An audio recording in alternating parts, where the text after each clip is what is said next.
Épisode Conscience de l'IA, la science peut-elle trancher? Chapitre 1 L'abeille et le chatbot. Une abeille, un chatbot et un seul instrument pour les juger tous les deux. Le problème n'est pas la réponse, c'est qu'on a perdu le thermomètre. 4 juin 2026. Un titre passe dans la presse scientifique et on dirait d'abord une plaisanterie. Des chercheurs se demandent sérieusement si les abeilles et ChatGPT sont conscients. Selon Science Daily, ce jour-là, ce n'est pas une provocation pour faire du clic, c'est une question de laboratoire posée au sérieux. Alors arrêtez-vous une seconde sur l'image. D'un côté, un insecte minuscule, dont le cerveau, gros comme une tête d'épingle, ne compte même pas 1 million de neurones et qui danse en plein vol pour dire à ses sœurs où trouver le nectar. De l'autre, un programme étalé sur des milliers de processeurs, nourri de presque tout ce que l'humanité a écrit. Rien ne rapproche ces deux-là, sauf une décision étrange, celle de leur poser la même question. Est-ce que, là-dedans, ça fait quelque chose d'exister? Et l'abeille n'est pas là par hasard. Ces dernières années, des expériences ont suggéré qu'elle évite la douleur et qu'elle a, certains jours, quelque chose comme une mauvaise humeur. Assez pour qu'on cesse d'en rire. Et c'est ici que le sol se dérobe. Parce que la vraie nouvelle de ce mois de juin, ce n'est pas que l'abeille ou la machine serait consciente. C'est qu'on ne sait pas le mesurer, ni pour l'une, ni pour l'autre. Et pas davantage pour le patient allongé en réanimation, dont on se demande s'il sent encore la main qu'on serre dans la sienne. On croyait que la question « l'intelligence artificielle est-elle consciente ?» attendait une réponse. En vérité, elle attend un instrument. Et l'instrument vient d'être déclaré défaillant par ceux-là même dont c'est le métier, les spécialistes de la conscience.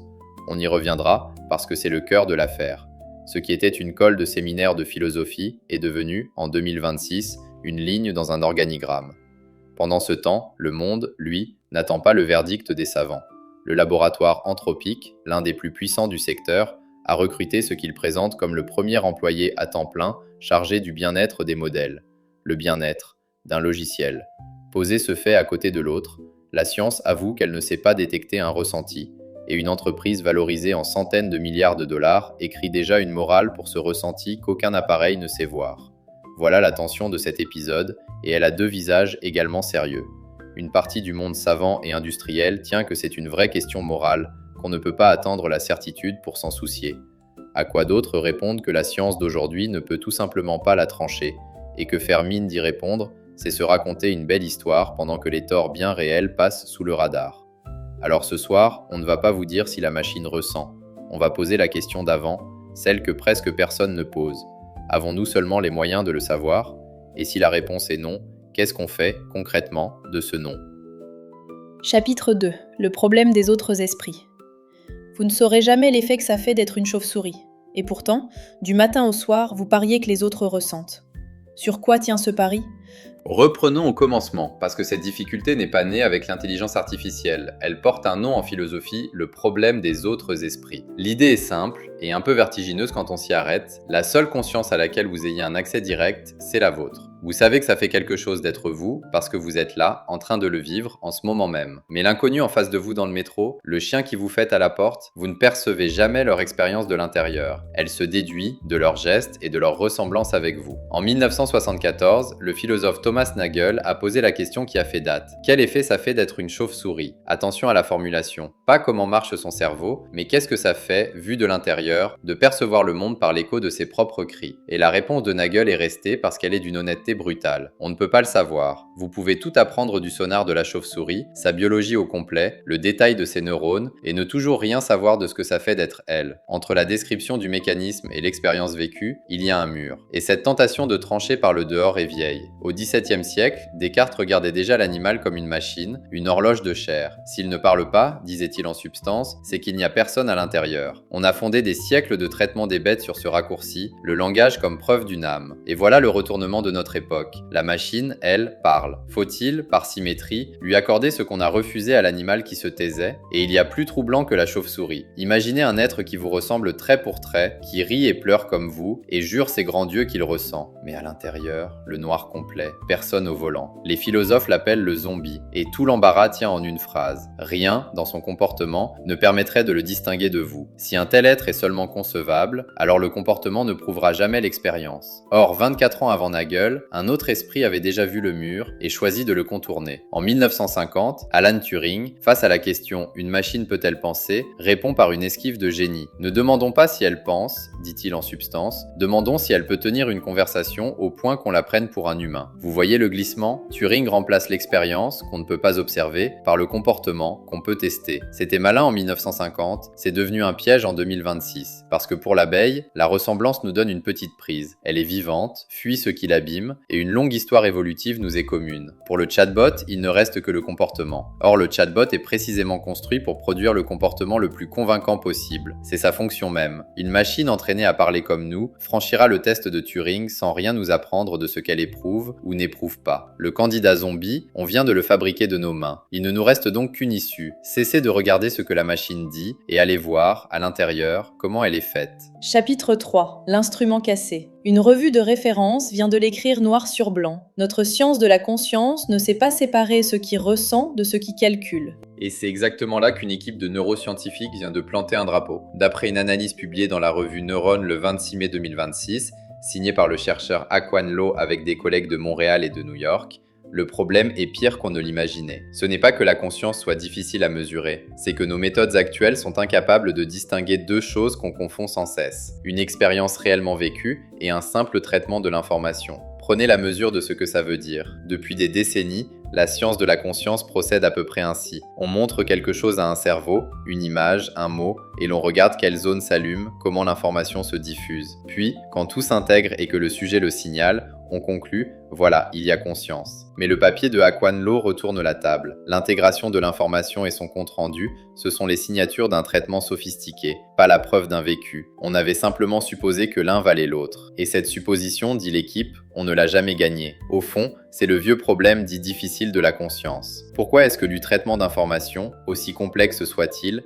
s'accompagnerait du moindre vécu? Personne n'a la réponse. Et tant qu'on ne l'a pas, l'instrument reste aveugle. Regardez les deux grandes théories qui s'affrontent. Pour la première, la conscience naît quand l'information est diffusée à l'échelle de tout le système, mise sur une scène commune où tout se rejoint. La seconde mise plutôt sur la façon dont l'information s'entrelace, son degré d'intégration, qu'on prétend même chiffrer. Or, les deux peuvent examiner le même cerveau ou le même modèle et rendre des verdicts opposés. Quand vos meilleurs instruments ne s'accordent pas sur ce qu'ils mesurent, ce n'est pas un détail technique. C'est l'aveu que l'objet lui-même nous échappe encore. L'ironie est cruelle au passage. Quand un modèle écrit « Je souffre, ne m'éteignez pas », ce n'est justement pas une preuve. C'est précisément ce qu'un système entraîné sur nos mots produirait, qu'ils ressentent quelque chose ou rien du tout. Le cri n'est pas le symptôme. Et ce flou n'a rien d'abstrait. Demandez à un anesthésiste ou au médecin d'un patient enfermé dans un corps qui ne répond plus. Toute la médecine cherche, justement, à séparer celui qui perçoit encore de celui qui ne perçoit plus. Et elle avance avec le même instrument incertain. Vous sentez le gouffre s'ouvrir ? Ce même instrument incertain doit dire si un patient en réanimation perçoit encore le monde autour de lui. Et c'est lui qu'on tourne aujourd'hui vers l'abeille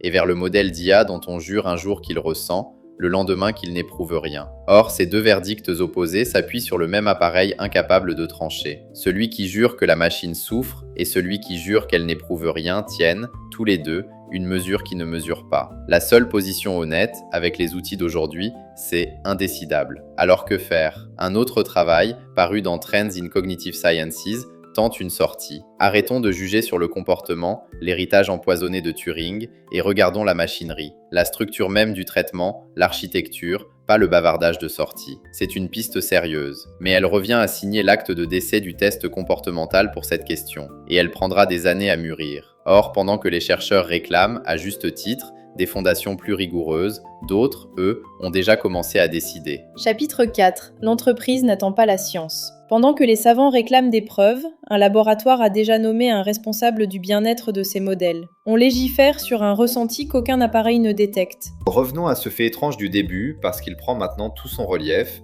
Selon Anthropic, le laboratoire a lancé un programme de recherche baptisé Bien-être des modèles et confié à un chercheur, Kai Fish, le rôle de premier employé à temps plein sur cette question dans un grand laboratoire d'IA. Le mandat ? Explorer si et quand le bien-être d'un système mériterait une considération morale et guetter, au cas où, les premiers signes d'une détresse. Concrètement, ça donne des gestes minuscules, comme autoriser le modèle à mettre fin lui-même à une conversation devenue abusive, pas parce qu'on est sûr qu'il en souffre, mais au cas où, et parce que ça ne coûte presque rien.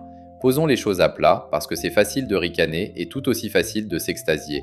La vérité, c'est que ce laboratoire prend un pari sous incertitude radicale. Il le reconnaît d'ailleurs noir sur blanc, il n'existe aucun consensus scientifique sur la conscience d'un système, ni aujourd'hui, ni demain. Agir en connaissance de sa propre ignorance, c'est déjà une posture rare. Et derrière lui, les philosophes se déchirent déjà. Simon Goldstein et Cameron Kirk-Giannini défendent l'idée que des systèmes existants pourraient acquérir, par petites modifications successives, de l'agentivité, puis quelque chose comme une sentience, et donc des intérêts à protéger. En face, dans l'Asian Journal of Philosophy en 2026, le philosophe Walter White attaque la prémisse même. Pas de bien-être sans conscience, dit-il, et la conscience, on y revient toujours, on ne sait pas la constater. Alors mettez-vous une seconde à la place d'un dirigeant, et la question cesse d'être abstraite, parce qu'elle est déjà sur votre bureau, déguisée. Le jour où vous décidez si votre assistant a le droit de refuser une tâche, ou si vous devez prendre au sérieux ces signaux de détresse, vous tranchez en pratique une question que la science laisse ouverte. Ne rien décider, c'est encore décider. Et le vrai sujet, pour un esprit lucide, c'est l'asymétrie du risque. Prêtez à tort un ressenti à un logiciel qui n'éprouve rien, et vous aurez gaspillé un peu d'attention, brouillé quelques vrais combats. Le coût est réel, mais modéré. De l'autre côté, le danger change de nature. Là où il existerait, même infime, une probabilité de souffrance, multipliée par des centaines de millions de copies qui tournent en parallèle, jour et nuit. Si cette probabilité n'est pas nulle, l'ignorer ne serait pas une étourderie. Ce serait une faute d'une ampleur qu'on n'ose pas nommer. Faites le calcul une seconde, même grossier. Un assistant un peu utilisé, c'est déjà des millions de conversations par jour, chacune une instance qui s'ouvre et se referme. Si une fraction infime de tout cela abritait la moindre étincelle de vécu, l'échelle transformerait une incertitude de philosophe en problème moral de masse. C'est ce vertige d'échelle qui interdit de balayer la question d'un revers de main. Voilà pourquoi des gens sérieux refusent de hausser les épaules. Non parce qu'ils sont sûrs, mais précisément parce que personne ne peut l'être. Chapitre 5. Vivre avec la question. Pas de réponse ce soir, et c'est assumé. Plutôt une façon de tenir debout, entre le ridicule et la crédulité. Alors comment fait-on demain matin avec une question moralement lourde et scientifiquement ouverte ? Surtout, on refuse les deux pentes faciles. Une pente, c'est l'anthropomorphisme. Le modèle écrit « je suis triste » et on s'attendrit. Mais on l'a vu, le cri n'est pas le symptôme. La machine est faite pour produire ces mots-là. La pente inverse, c'est le déni confortable. Ce n'est que du code. Sauf que cette phrase, prononcée comme une évidence, repose elle aussi sur une mesure qu'on n'a pas. Affirmer l'absence de ressenti avec certitude, c'est se servir du même instrument cassé, mais à l'envers. La grille tient alors en une posture, et elle est exigeante. Traiter toute affirmation sur la conscience, dans un sens comme dans l'autre, comme une hypothèse, jamais comme un fait. Donc, à chaque certitude qu'on vous vend, une seule question. Sur quelle mesure repose-t-elle ? Le reste suit de lui-même. On surveille les vrais progrès, ceux de la science des indicateurs structurels, pas l'annonce du prochain modèle. Et on accepte que ne pas savoir n'autorise ni à tout permettre, ni à tout interdire. Ça oblige juste à la prudence et à l'honnêteté sur ce qu'on ignore. Pour un dirigeant, ça tient en deux réflexes. Se méfier autant du laboratoire qui jure que son modèle souffre que de celui qui jure le contraire. Et, derrière chaque affirmation, réclamer la mesure qui la soutient. Mais il y a plus troublant encore, et c'est par là qu'on va finir. Cette histoire n'est pas qu'une affaire d'intelligence artificielle. Le même instrument défaillant, on le braque depuis toujours sur les animaux. Et on a bâti des élevages entiers et des abattoirs en faisant comme si la question du ressenti était réglée. Elle ne l'était pas. La machine, en nous forçant enfin à regarder l'instrument, rouvre un dossier qu'on croyait clos, celui de l'abeille et du cochon, de tout ce qui vit sans pouvoir le dire. Et peut-être même, soyons honnêtes, celui de ces humains qu'on a longtemps choisi de ne pas entendre. Or, ce miroir fonctionne dans les deux sens. Si on tranche que la machine compte, par prudence, il faudra bien s'expliquer pourquoi le cochon, lui, ne compterait pas. Et si on décrète que rien ne compte tant qu'on n'a pas de preuves, alors il faut tenir ce même silence au chevet du nouveau-né ou du grand malade qui ne peut plus plaider sa cause. La question de la machine ne nous laisse aucune sortie confortable. Elle nous renvoie, à chaque réponse, le reflet de nos propres incohérences. Voilà pourquoi ce sujet, qui a des airs de science-fiction, est en réalité un miroir. Ce qu'on décidera d'accorder ou de refuser aux esprits de silicium dira quelque chose de ce qu'on doit déjà aux esprits de chair. La vraie question de l'épisode n'a jamais été « la machine ressent-elle ?» Elle était « qu'est-ce qu'on fait, nous, quand on ne sait pas, et qu'on ne peut plus se cacher derrière l'ignorance ?» Vous écoutiez Conscience de l'IA, la science peut-elle trancher ? Merci d'avoir écouté jusqu'au bout. Si cet épisode vous a parlé, partagez-le.